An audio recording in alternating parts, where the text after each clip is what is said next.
오늘이 6월 11일이에요. 그죠? 오늘은 수능이 161일 남았어요. 뭔가 운율이 맞아요. 그죠? 일자가 두 개고 육자가 하나가 있어요. 전 이런 걸 되게 굉장히 뭔가 찾는 게 제 취미예요. 그럼 최소한 1등급은 4개 맞을까? 라는 목표를 세울 수 있는 날이기도 해요. 이제 첫 번째 이제 이렇게 생각을 하고, 원장님이 너무 말씀을 많이 하셨기 때문에 제가 중복되는 얘기를 또 하면 지겹죠. 그죠? 그러니까 이제 했던 얘기는 빼고 안 한 얘기 위주로 쭉 한번 설명을 한번 들어보도록 할게요. 제가 어저께는 어느 고등학교, 꽤 유명한 고등학교를 설명회를 갔어요. 그럼 보통 고등학교를 가면 자는 아이들이 대부분인데 그 고등학교 친구들은 잘 안 자는 고등학교예요. 근데 제가 작년에도 갔었고 올해도 두 번째 갔는데 첫 마디를 이렇게 했어요. 뭐라고 얘기했냐면, 올해 고3 친구들은 작년에 고3에 비해서 2만 명 이상이 줄었거든요. 그런데 상태가 안 좋다라고 처음에 얘기를 했어요. 그제 상태가 왜 안 좋냐? 이 친구들이 중학교 때 코로나를 겪은 직격한 친구들이 현재 고3이거든요. 그래서 공부를 잘 안 해요, 이 아이들이. 그때 그 고등학교 선생님들이 박수 쳐요. 맞다고. 다시 이 얘기를 처음 제가 하는 이유는 여러분들의 경쟁 상대는 상태가 별로 안 좋아요. 이게 첫 번째다. 재수생은 공부 잘할까? 라고 질문하면 재수생들도 그다지 공부를 열심히 하지 않는 것 같아요. 왜 그런지 잘 모르겠는데 저희 학원이건 저쪽의 시대인재건 저쪽의 대성이건 상태가 별로 좋지 않아요.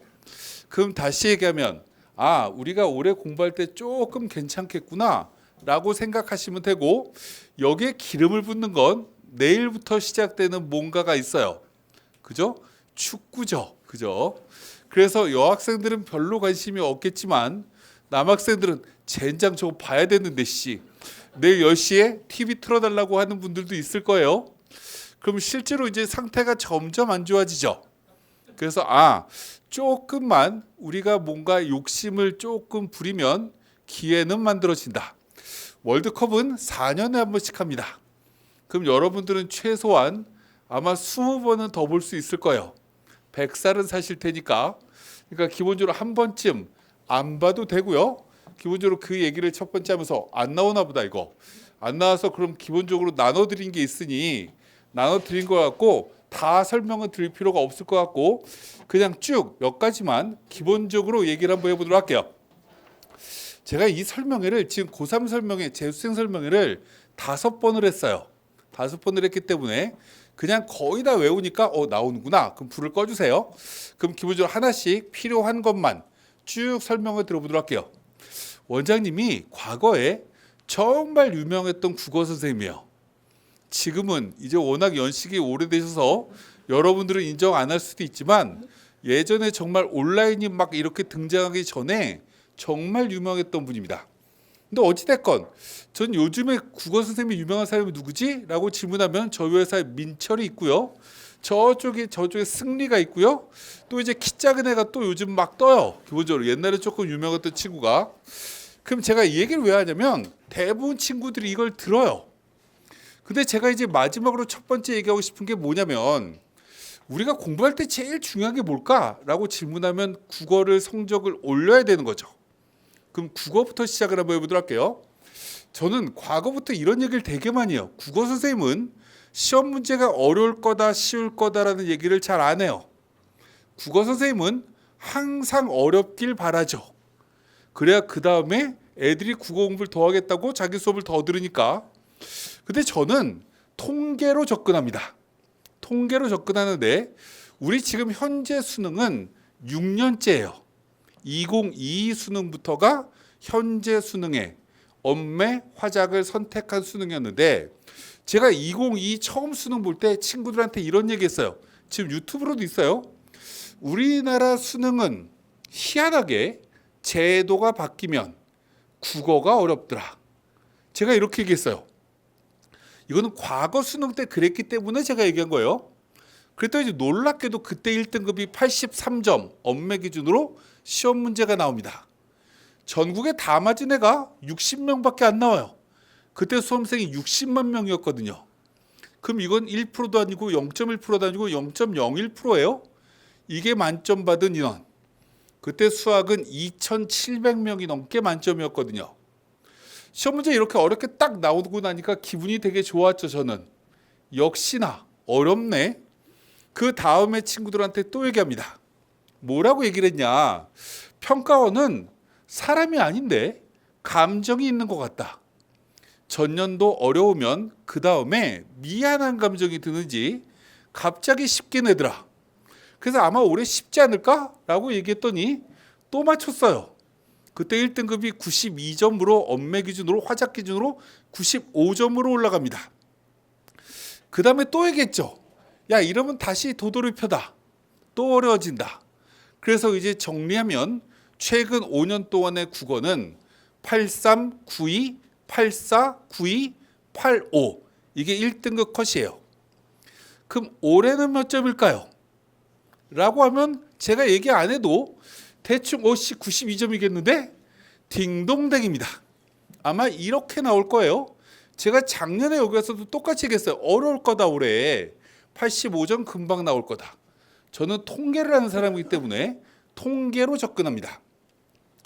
그럼 또 하나 1등급이 92라고 하면 2등급은 몇 점이냐면 과거에 2번 92점이 있었죠. 그때 항상 86점이었어요. 3등급은요 78점이에요. 그럼 여러분들 중에 92점을 목표로 해야 되는 친구가 있고요. 86점을 목표로 해야 되는 친구가 있고요. 78점을 목표로 해야 되는 친구가 각양각색으로 있을 겁니다.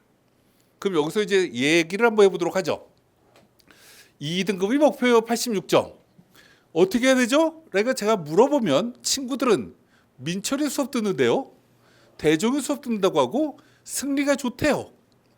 듣는다고 성적이 오를 거면 세상에 이제 모든 일 중에 공부가 제일 편한 겁니다. 제일 쉬운 거예요. 듣는다고 성적이 오른다는 걸 보장하지 않습니다. 그런데 우리가 2등급 86점을 맞는 방법은 굉장히 간단해요. 일단 80점을 맞는 무언가 분야를 완벽하게 공부한다. 나머지 20%는 잘 찍는다. 두 가지가 결합하면 돼요. 80점만 확실하게 맞아놓으면 국어는 할머니가 찍어도 4점 나와요. 저희 엄마가 찍어도. 왜요? 오지선다형이니까. 근데 국어는 읽혀요. 그러다 보니까 대부분 친구가 찍으면 7점 정도 나오더라고요. 그럼 80%만 완벽하게 알면 2등급은 확보해요. 그럼 이 얘기를 다른 말로 얘기를 하면 내가 80%를 완벽하게 하려고 하면 20점을 틀려줘야 된다는 거죠. 그럼 틀릴 거를 찾아야죠. 뭐지? 라고 생각을 해봤더니 와이씨 고전이에요. 난 지금 현대사회를 사는데 왜 조선시대 언어를 배워? 라고 짜증나시면 안 하시면 됩니다. 안 하면 돼요. 그거 다 틀리면 되지. 나중에 찍으면 돼요. 나는 독서 지문에 사회 지문 열나 짜증나요. 경제부 나오면 막 이상한 용어 나오고 짜증나는데요. 그럼 안 하시면 돼요. 안 한다는 얘기는 2개 지문을 날려도 2등급을 맞을 수 있는 필요 충분 조건은 충분히 완성된다. 이러면 어마무시한 장점이 생깁니다. 제가 학원 원장도 저쪽에 서초매가 원장도 옛날에 했었거든요. 맨날 시험 감독을 들어가요. 친구들이 국어 시간이 되면 시험지를 딱 받고 답안지를 받고 그 다음부터 고개를 안 들어요. 얘들이 왜 이럴까? 라고 생각해 보면 국어 80분이라는 시간에 45문제 풀기에 시간이 빡빡하거든요. 고개도 못 쳐들고 1번부터 빨리 풀어야지 막 풉니다. 이걸 만약에 100분이라고 시간을 늘려주면 친구들 점수가 보통 5점씩 다 올라가요. 국어는 시간 압박을 애들이 느끼거든요. 근데 자발적으로 2개 지문을 날려버려요. 아이씨 안 풀어. 난 2등급 맞아야 될 거니까. 이러면 나는 자연스럽게 시간이 늘어나는 효과가 생겨요. 그죠? 남들은 고개 쳐박고 1번부터 45번 열날거 문제 푸는데 나는 지문 2개를 날려버리면 다른 친구들이 이렇게 한 번씩 보면서 측은지심을 느껴도 돼요. 애쓴다 니들. 이렇게 뭔가 느껴도 돼요. 2등급 컷은 10명 중에 1명밖에 못 받는 등급이에요. 생각보다 되게 잘 보는 거죠. 근데 아이들이 이렇게 쉬운 걸 못 해내요. 한국 사람이. 일본 사람한테 국어 보라고 하는 것도 아닌데 어렸을 때부터 2살 때부터 한국말을 분명히 했는데 국어를 못해. 왜? 다 하려고 하니까. 또 공부를 하는데 18년 동안 19년 동안 못했던 걸 계속 붙들고 있어요. 아니 19년 동안 못했다고요. 그런데 5개월 160일 만에 그게 극복이 가능하다고 생각하는 건 너무나 욕심 아닐까? 라고 생각해죠. 확률에서 무언가 떨어지는 거죠. 그건 언제 해야 되는 거냐? 80%를 완벽하게 다 했는데 달력을 딱 봤더니 젠장 9월 30일이네. 와씨 아직까지 수능이 80일 가까이 남았는데 이러면 할까? 아니면 안분지적을 느끼고 놀까? 둘 중에 하나 선택하면 돼요. 안 놀겠죠. 그럼 그때 하나 둘 중에 하나 뭐 붙일까? 이렇게 공부해야 되는 거죠.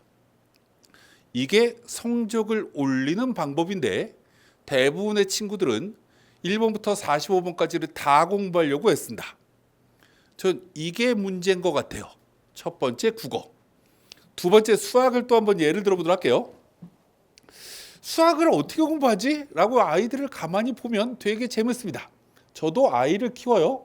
제가 88학번이라서 여러분들보다 거의 40년 전에 고등학교를 졸업했어요. 근데 우리 아이가 중학교 3학년입니다. 얘 되게 애기죠. 근데 저희 아이는 수학 열나 잘해요. 어릴 때부터 제가 공부했던 방법은 딱 하나입니다. 가르쳤던 방법은 수학을 공부하는데 이상하게 공부하면 안 된다. 수학은 공부하기 제일 쉬워요. 왜? 다른 문제는 국어 문제는 영어 문제는 사회 문제는 과학 문제는 문제를 읽으면 이게 풀 수 있는지 없는지를 잘 못 느껴요. 근데 수학 문제는 문제만 딱 읽어도 1, 2, 3, 4, 5분 보지 않아도 딱 읽자마자 시그널이 와요. 풀 수 있는데? 라는 문제가 보입니다.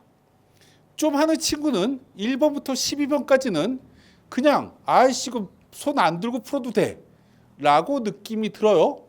어떤 친구들 이 문제가 점점 많아지죠. 어떤 문제는 딱 읽자마자 갑자기 욕 나와요. 지금부터 7일 뒤에 숫자가 생각이 납니다. 젠장 씨 못 풀어 라고 생각되면 안 풀어야죠. 이걸 쓰잘데기 없이 못 풀겠다 이러면 갑자기 수학 선생님한테 가서 물어봅니다. 선생님 이 문제 어떻게 푸는 건가요? 라고 물어봐요. 이걸 왜 하는지 좀 잘 모르겠어요. 못 풀겠으면 안 푸는 겁니다. 그럼 지금 뭐예요? 수학 공부하지 마요? 그게 아니라 어떤 문제들은 문제를 딱 보자마자 이 문제는 풀 수 있을지 없을지는 지적 호기심이 생기는데 펜을 들어서 풀어봐야 할 것 같은데 라는 문제를 푸셔야 돼요. 그럼 경우의 수가 딱 2가지가 나오죠. 우여곡절 끝에 풀리더라. 만세. 아이씨 알던 거잖아. 라고 생각하실 수 있어요. 근데 이 문제가 나왔다. 풀리네 라고 생각이 들어요. 또 어떤 문제는 한 줄, 2줄 풀이 과정을 풀다가 3번째 줄 넘어갈 때 막혀요. 4번째 줄에 막혀요. 젠장 씨 어떻게 푸는 거지? 이런 문제를 들고 선생님한테 물어봐야 돼요. 여기까지는 풀리는데 그 다음에 모르겠는데요. 해설지를 봐도 이해가 안 가는데요. 이렇게 물어보시면 됩니다. 그럼 이런 문제는 이해가 대부분 10중 8구 바로 돼요. 아 맞다 이러면서 이렇게 확인이 됩니다. 이런 문제 푸셔야 돼요. 왜 풀어야 되냐? 지금 풀 수 있을까? 라고 생각되면 지적 호기심 생긴다고 했어요. 지금으로부터 161일 뒤로 가서 수능 당일날 문제를 딱 봤는데 15번 문제를 딱 봤는데 풀 수 있을까? 라고 생각이 그날 10시, 11시 20분쯤 딱 들면 여러분들은 어떤 생각이 들까요? 젠장씨 망했다 라고 생각이 들 가능성이 되게 높아요. 불안해요. 못 풀면 어떡하지? 라고 생각이 들어요. 사람은 생각이 이렇게 바뀌면 뇌가 반응합니다. 어떻게? 경직돼요. 뇌가 경직되면 실제로 못 푼다. 이런 문제가 계속 몇 개가 나오면 친구는 개망합니다. 작년 여러분들 고3 때 수학 성적이 떨어졌던 이유는, 수능 봤을 때 대박 못 봤던 이유는 이것 때문에 그렇다. 문제를 풀 수 있을까라는 지적 호기심의 문제가 수능 당일날로 되면 와이씨 못 풀겠는데? 라고 느낌으로 바뀐다. 그리고 12시 20분에 화장실을 가면 수학 시험지 답안지 내고 해우소에 딱 가면 아씨 아까 그거 풀 수 있었는데, 이렇게 불현듯 생각나기도 해요. 왜요? 뇌가 재정상으로 돌아왔거든요. 경직 상태에서 바뀌어요. 그래서 이런 문제를 푸셔야 된다. 오늘 내가 의구심이 들었다. 근데 풀렸다? 중간에 막혔다? 그래서 알았다. 이렇게 확인했어요. 그럼 그 다음에 뭘 생각해야 되냐? 161일 뒤에 이 문제 이런 유형을 확인하면 내가 그때 반갑다 친구야 라고 이 문제를 보고 풀이 과정이 다 그림이 그려질까? 라고 생각을 해봐야죠. 내가 AI야? 아니죠. 내가 컴퓨터야? 아니죠. 그러니까 161일 뒤에 모를 수도 있다라고 불안감을 가져야죠. 그럼 중간에 뭘 해야 될까요? 확인해야죠. 그럼 오늘 이런 애매모호했던 문제를 풀었건 중간에 막혔건 이 문제는 중간에 한번 점검해야 된다. 그래서 숙제를 내드립니다. 저 인간 뭔데 숙제를 내줘? 이렇게 생각하시면 안 하셔도 되고요. 해볼까? 라고 생각되면 하시면 됩니다. 오늘이 6월 11일이에요. 이런 문제를 예를 들어서 10개를 내가 이렇게 해결했어요. 그럼 이 문제를 7월 11일이라고 노트 하나를 만들어서 위에다 7월 11일이라고 박아요. 그리고 이 문제 오늘 한 거 10개를 밑에다 적습니다. 해답 적지 마세요. 풀이 과정 적지 마세요. 문제만 딱 적는 거예요. 그리고 한 달 뒤에 이 노트를 꺼내서 문제를 딱 보는 거죠. 그리고 나는 우진이라고 빙의하는 거예요. 그리고 나를 가리켜요. 라고 하고 야, 이 문제는 말이야 라고 하고 풀이 과정 기승전결을 내가 나를 설명한다. 이렇게 뭔가 머릿속에 딱 각인되어 있으면, 다 이 풀이 과정을 설명할 수 있으면 한 달 뒤에 이 문제가 내가 알고 있다는 확신이 들게 되죠. 그럼 사람은 각인 작업이 일어납니다. 예를 들어 보도록 하죠. 오늘이 목요일이에요. 저번 주 목요일 날 저녁 뭐 먹었어요? 이렇게 질문하면 대부분 친구들 대답 못해요. 왜요? 학원에서 급식 먹었거든요. 반찬이 갑자기 내가 제일 싫어하는 반찬 나왔으면 갑자기 기억나요. 그날 내가 평소에 엄마가 안 해주던 거 뭔가 줬는데 열나 맛있었으면 기억납니다. 학원을 땡땡이 치고 친구 만나서 떡볶이 먹었으면 기억납니다. 사람은 사건이 만들어져야 기억이 나지, 이게 시간이 지나면 다 잊어버리는데 뭘 잊어버리냐? 일상생활은 잊어버리더라. 맨날 머리 쳐박고 자율학습 시간에 10시까지 오늘도 열심히 이러고 공부하지 마세요. 그럼 그건 일상생활입니다. 일상생활은 밥 먹는 거랑 똑같아요. 일주일 전에 내가 점심 뭐 먹었지? 떠올려봐요. 반찬 몇 개 넣었지? 뭐 먹었지? 아침은 뭐 먹었지? 기억 안 나더라, 사람은. 그런데 기억이 나는 날이 있다. 1년 전 사건도 기억나는 게 있어요. 10년 전 사건이 기억나고요. 와, 난 5살 때 생각지도 않았는데 아빠가 뭐 선물 사준 건 기억 아직도 나요. 이게 사람이다. 우리는 지금 161일을 기억해야 된다. 문제를 어떻게 기억할 거냐? 오늘 푼 걸. 이게 중요한 거지. 열심히 공부한 건 중요하지 않아요. 남기는 게 중요하다. 하루에 수학 문제를 이렇게 애매모호한 걸 10문제만 해결하면, 이걸 한 달 뒤에 보면 130일 뒤부터 내가 10문제씩 확인할 수 있죠. 그러면 몇 문제 확인할 수 있는 거죠?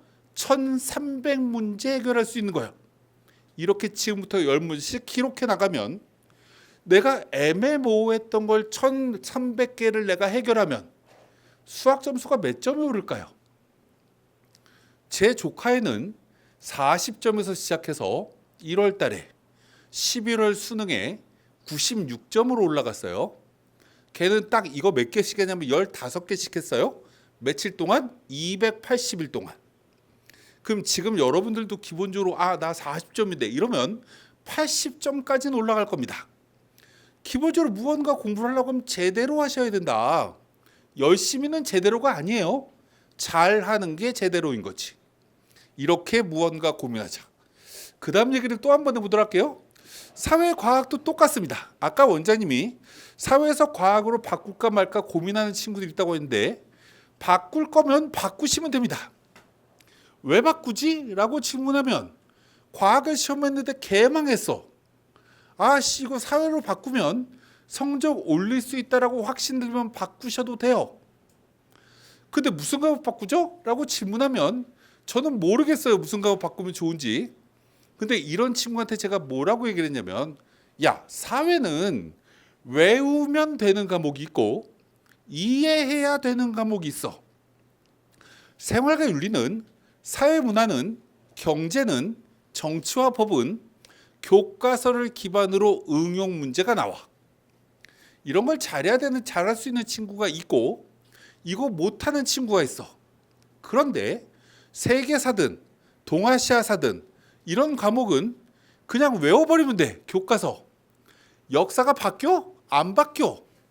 무슨 동아시아사에 있는 베트남 역사나 중국 역사나 일본 역사가 바뀌어요? 안 바뀌어요. 내가 고조선에 가가지고 고조선 역사를 바꿔버려야지. 안 바뀌잖아요. 그럼 외워버리면 되죠. 그러면 기본적으로 내가 만약에 바꿔서 외워버려서 다 맞을 수 있을까? 라는 것도 기본적으로 고민해 보시면 됩니다. 잘할 수 있으면 그냥 과학하시면 되고요. 안 되면 바꾸시면 돼요. 그럼 여기서 되게 중요한 것 중에 하나가 뭐냐라고 질문하면 저는 기본적으로 통계를 한다라고 얘기했어요. 우리가 사회나 과학이나 하나를 틀렸을 때 1등급이 안 나올 경우는 확률적으로 5%가 안 됩니다. 95%는 하나쯤은 틀려도 1등급이 나와요. 3점짜리 하나, 2점짜리 하나를 틀려도 1등급이 나올 확률은 70%가 넘어갑니다. 그럼 실제로 하나쯤은 그냥 틀려도 돼 라고 생각할 수 있어요. 정말 어려운 문제는. 이거 맞춰야 되냐라고 질문하면 맞추면 좋은 건데 틀려도 데미지가 별로 없어요. 그런데 2개 틀리고 3개 틀리면 데미지가 어마무시하게 커지는 게 사회탐구거나 과학탐구입니다. 왜일까라고 질문하면 과목이 50점짜리 과목이에요. 근데 100분위로 반영해요. 서울대 빼고 거의 모든 대학은 100분위는 몇이죠? 100이에요. 그럼 50점짜리 과목을 100분위를 100을 만든다는 얘기는 원점수 1점당 100분위가 2점씩 떨어지는 효과가 생기는 거죠. 1점짜리 문제는 없잖아요. 3점짜리 하나 문제를 틀려버리면 평균적으로 100분위가 6점이 떨어지는 거예요. 근데 더 떨어져요. 왜? 학생들이 찍어도 9점 맞거든요. 왜요? 오지선다형이니까. 우리 엄마가 찍어도 86세 저희 어머니가 찍어도 11점, 12점이나 8점 사이에 나와요. 운 좋게 3점짜리 4개 맞으면 12점 나오고요. 젠장 찍었는데 다 2점짜리 맞으면 8점 나오는 거죠. 그래서 놀랍게도 9등급 컷은 8점 또는 9점 또는 10점입니다. 얘들은 찍어서 하는 애들이거든요. 다. 이 아이들은 100분위가 몇일까요? 4예요. 왜요? 9등급이니까. 그럼 10점이 4면 저 위에 50점 맞으면 100이면 실제로 원점수 1점당 100분위는 2점이 떨어지는 게 아니라 거의 2.5점씩 떨어져요. 그러면 사회나 과학은 잘하셔야 된다. 2개 이상 틀리면 큰일 납니다. 이게 기본적 여러분들의 목표의식이 돼야 돼요. 더 틀리면 데미지 너무 크다. 그러면 18개 맞게끔 공부해야 되겠구나. 라고 생각하시면 돼요. 그래서 여기 어머님 아버님들 와 계신데 우리가 이제 보셔야 되는 것 중에 하나가 과학 문제는 그나마 좀 쉬워요. 뭐가 쉽냐? 어려운 문제를 걸러내기가. 최근에 수능의 정답률 낮은 문항, 보통 과학은 35%에서 40%쯤 되는 문제가 어려운 문제예요. 이 문제가 보통 3문제씩 섞여 있어요. 각 시험마다. 그럼 아빠 엄마가 그냥 심심할 때 뭔가 EBS를 들어가시든 메가스터디를 들어가시든 대성에 들어가면 과거 평가원 문제 정답률이 공개가 되어 있어요. 그럼 그 문제를 무언가 뽑으면 각 평가원 시험마다 2문제 이상씩이 뽑혀요. 그럼 사랑하는 우리 아들한테 딸한테 야, 너 화학하지? 물리하지? 지구과학하지? 하면 그 문제를 모아서 주면 돼요. 왜요? 이게 어렵게 나왔던 문제를 다 모아서 주면 여러분들은 무슨 학습이 되냐? 아, 어려운 문제는 이런 문제구나 라고 봐야 돼요. 왜? 수능 당일날 이 문제를 다 보고 가면 이거 어려운 거다 라고 바로 느낌이 와요. 과학은 시간이 모자르다는 거 여러분들 다 알아요. 20문제 30분에 푸는 거. 뭔가 하나 낚여가지고 어려운 문제인데 이거 붙들고 있다가 5분 10분이 그냥 갈 수 있어요.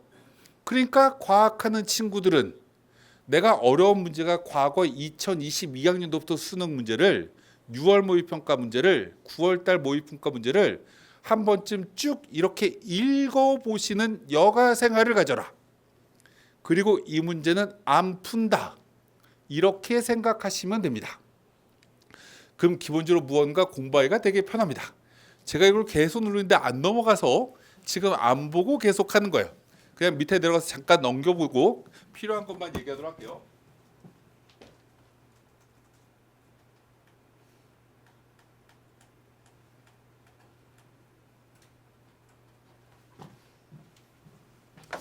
이제 그 다음 얘기를 한번 해보도록 할게요.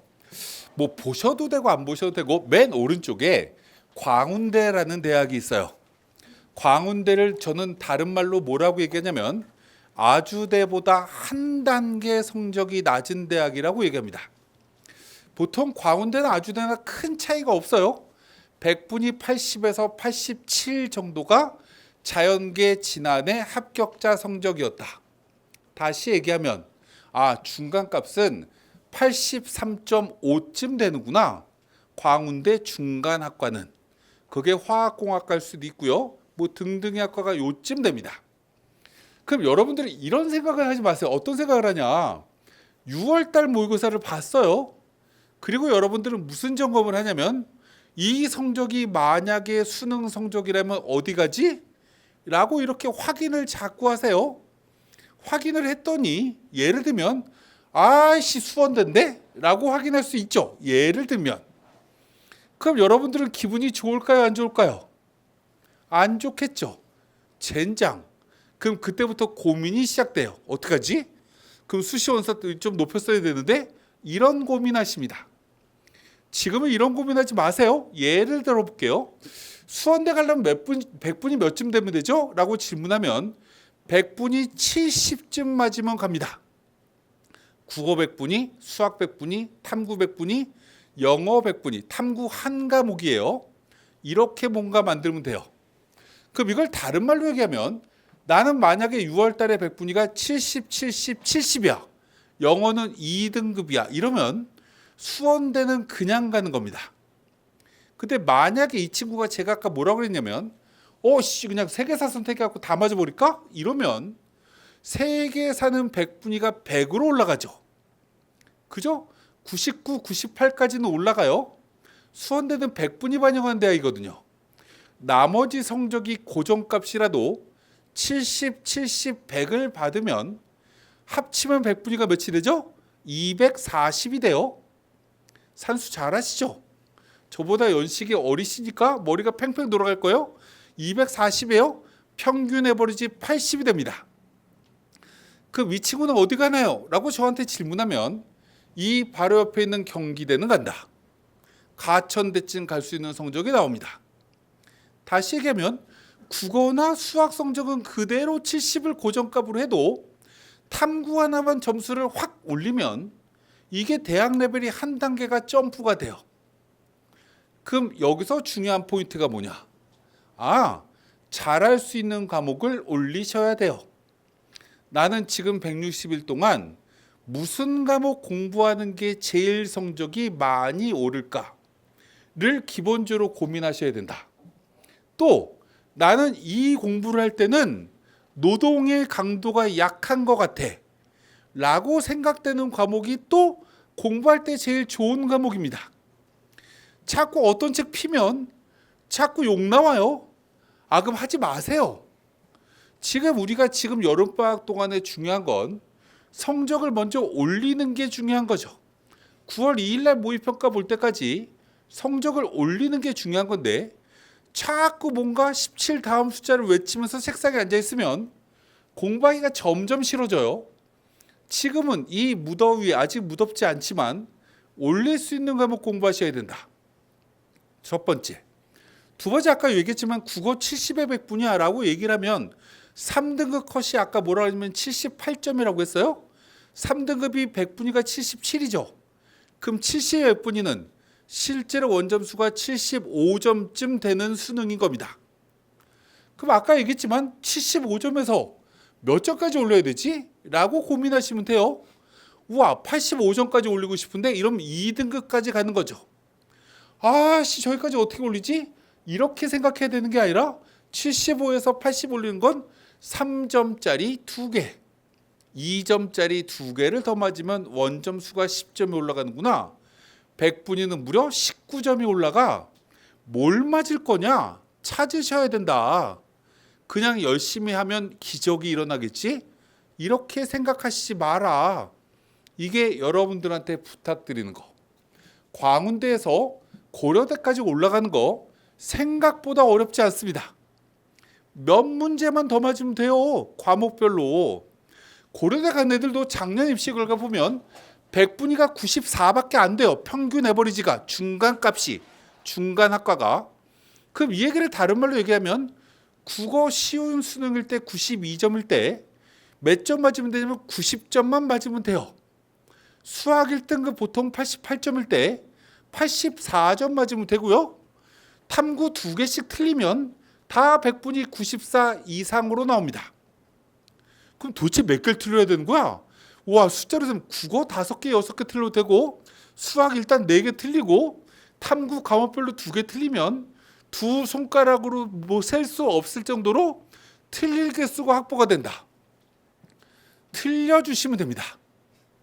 이걸 너무 욕심을 크게 부리고 잘 봐야 된다는 계획이 없으면 문제가 된다. 자신감을 좀 가지셔라. 제가 아까 뒤에서 7시 10분에 왔어요. 깜짝 놀란 게 이제 원장님 나가셨죠. 재미없는데 이렇게 열심히 듣는 친구 제가 깜짝 뒤에서 보고 대단하다. 여기는 친구들 수업 시간에 장난 아니게 열심히 하겠다. 그럼 방법만 제대로면 성적 잘 올라가겠다 라고 저는 믿음이 생겼어요. 지금도 장난 아니게 잘 들어요. 이렇게 무언가 해주셨으면 좋겠다. 다음으로 또 넘어갈게요. 운동되고 되게 좋아요. 운동이 안 넘어가. 됐어. 지금 수시는 써야 되는 게 아니라서 간단하게만 얘기하도록 할게요. 우리는 지금 수시 어디 써야 될까는 고민하실 필요가 별로 없다. 다만 우리는 지금 매일매일 수능만 공부하기에는 24시간이 너무 지겹죠. 지겨우니까 중간중간에 여가 생활은 좀 가지실 필요가 있어요. 여가 생활은 누가 가져야 되냐? 내신 등급이 다시 쳐다보고 싶지 않을 정도로 굉장히 막무가내인 친구. 학생부가 6등급인데요. 이러면 이거 갖고 수시 원서 쓰기가 어려울 테니 이 친구들은 여가 생활을 뭘 하냐?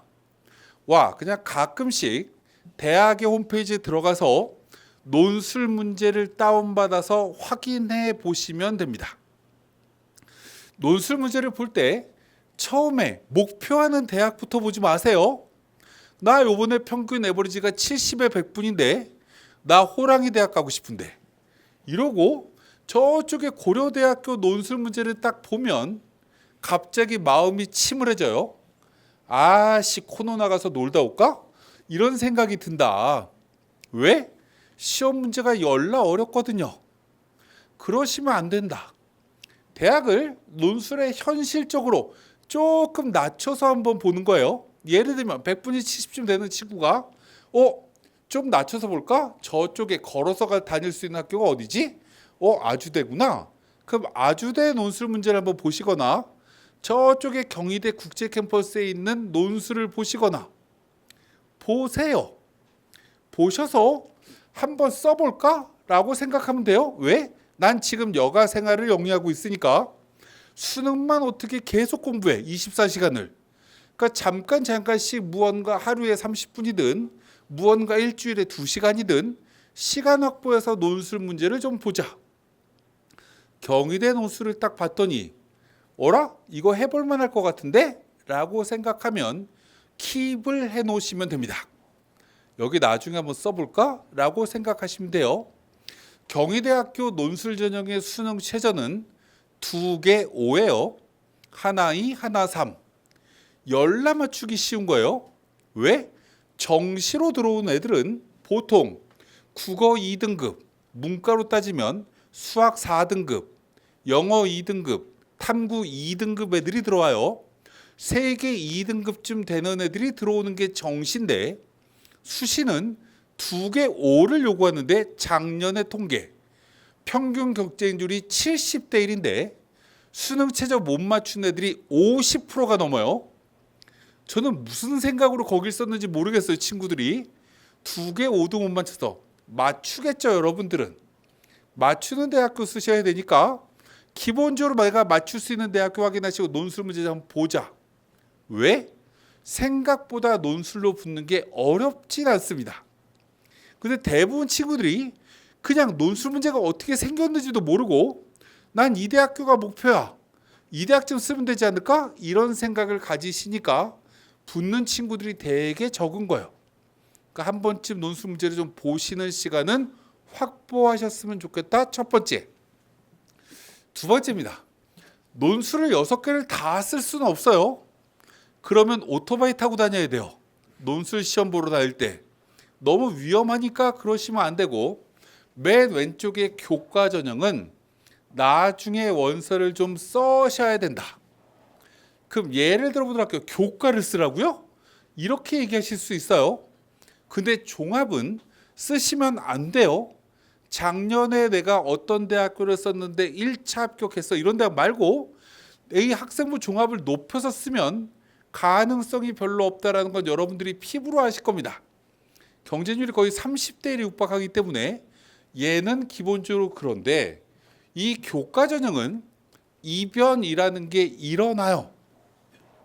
왜 일어나냐? 재수생이 안 써요.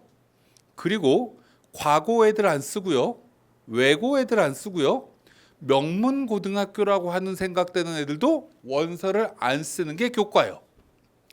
왜요? 이 전형은 100m 달리기랑 똑같아서 숫자가 작은 애들이 이기거든요.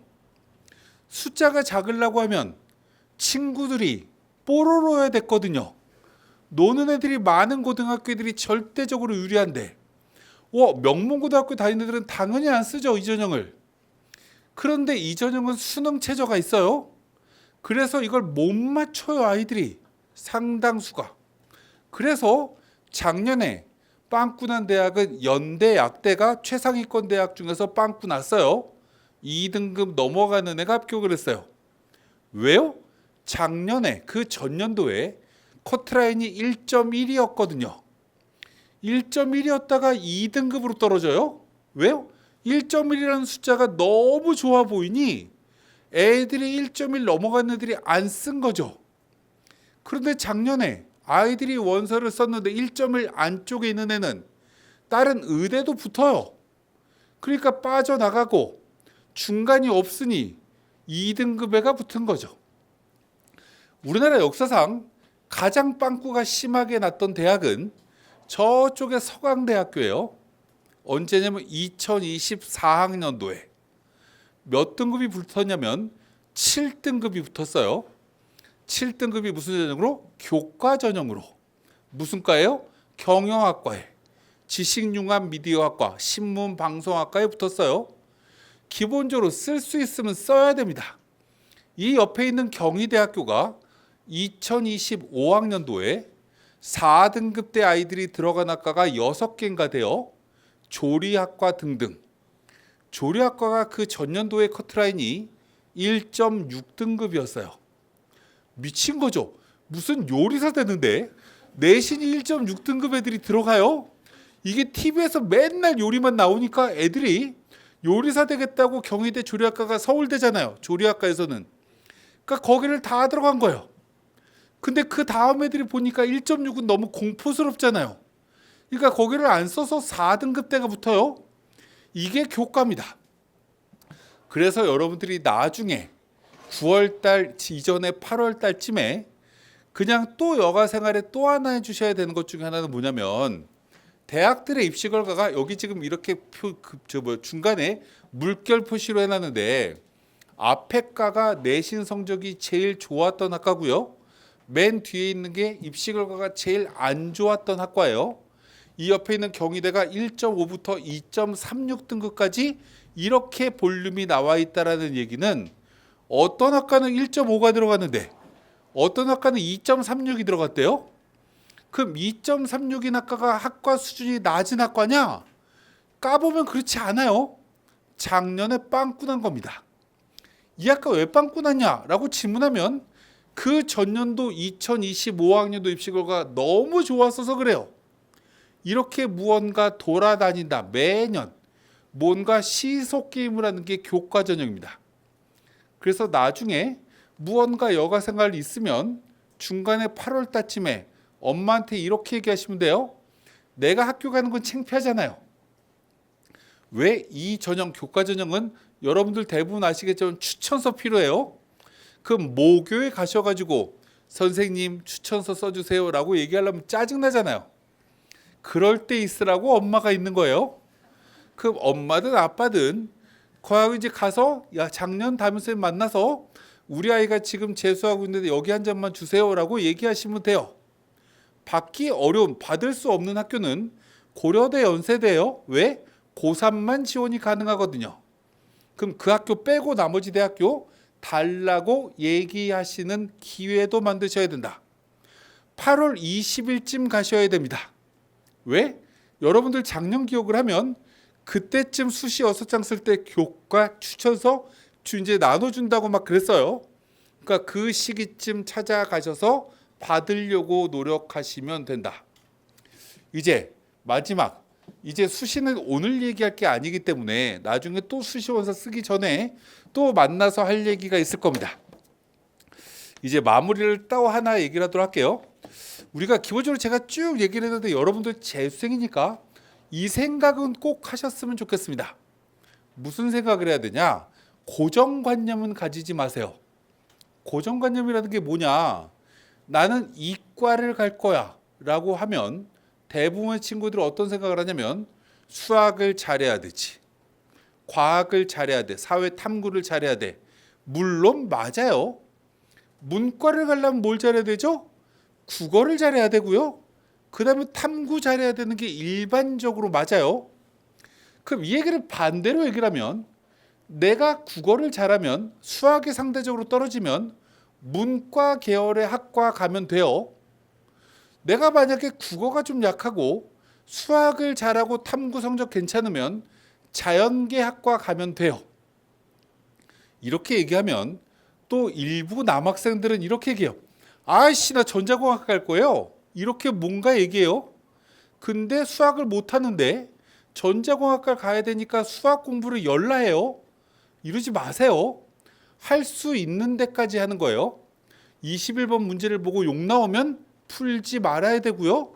30문제 봤더니 짜증나면 안 푸는 거예요. 애매모호한 문제 공부하셔야 된다. 그럼 이 얘기는 다시 얘기하면 이런 거예요. 국어를 올리는 게 더 쉬우면 국어 올리시면 돼요. 그래서 나중에 대학을 문과로 가시면 됩니다. 전자공학과 간다니까요? 라고 얘기를 하면 비법을 하나 마지막으로 얘기하면 이렇게 하시면 돼요. 대학을 입학을 하면 제일 먼저 하는 건 뭐냐? 오리엔테이션에 가요. 친구들끼리 선배들하고 그거를 불참하면 돼요. 엄마 아빠한테 우리 가족여행 가자고 하면 돼요. 그럼 나는 뭐가 이제 만들어지냐면 친구가 없는 존재로 만들어지죠. 대학 친구가. 그럼 1학년 1학기에 나는 학교에 가면 교실밖에 갈 데가 없어요. 그럼 교수님을 만나갖고 교수님이라도 친근감을 가져야죠. 수업 끝나면 갈 데가 또 도서관밖에 없어요. 이렇게 한 학기만 딱 하면 1학년 1학기 학점이 열나 잘 나와요. 그러면 1학년 2학기 때 전과 신청을 받아요. 그럼 그때 과를 옮기면 됩니다. 전과가 안 되는 대학은 요 옆에 성대밖에 없어요. 저쪽에 서강대밖에 없습니다. 딱 2개 대학교예요. 나머지 대학교는 모두 다 전과가 된다. 그러므로 여러분들이 공부할 때는 고정관념 가지지 않았으면 좋겠다. 무슨 과목으로 얼마나 올릴 거냐. 이 구체적인 계획을 세워서 언제까지 계획을 세워야 되는 거냐. 9월 1일까지 계획을 세우시면 됩니다. 그래서 나는 9월 1일까지 어디까지 끝낼 거고 이를 통해서 몇 점까지 올리는 게 1단계 목표야. 라고 계획을 세우세요. 그리고 9월 2일 날 모의평가 보면 제가 그 다음 주에 또 올 거예요. 또 오면 그때는 수시 마지막으로 어떻게 원서 써야 되는지 나머지 70여일 동안 또 공부 어떻게 해야 되는지 또 얘기할 겁니다. 지금 표정이 아까보다 좀 밝아졌어요. 여러분들이. 지금처럼 이렇게 조금 밝은 모습으로 무언가 한 60여일 동안 70일 정도 동안 조금 더 힘을 내보시길 진심으로 바라면서 여러분들 미래가 무언가 굉장히 밝아지기를 희망하면서 오늘은 이 정도로 마치도록 하겠습니다. 꼭 질문해야 되겠다. 있나요? 역시 감사합니다. 없어서 도망가도록 하겠습니다. 감사합니다.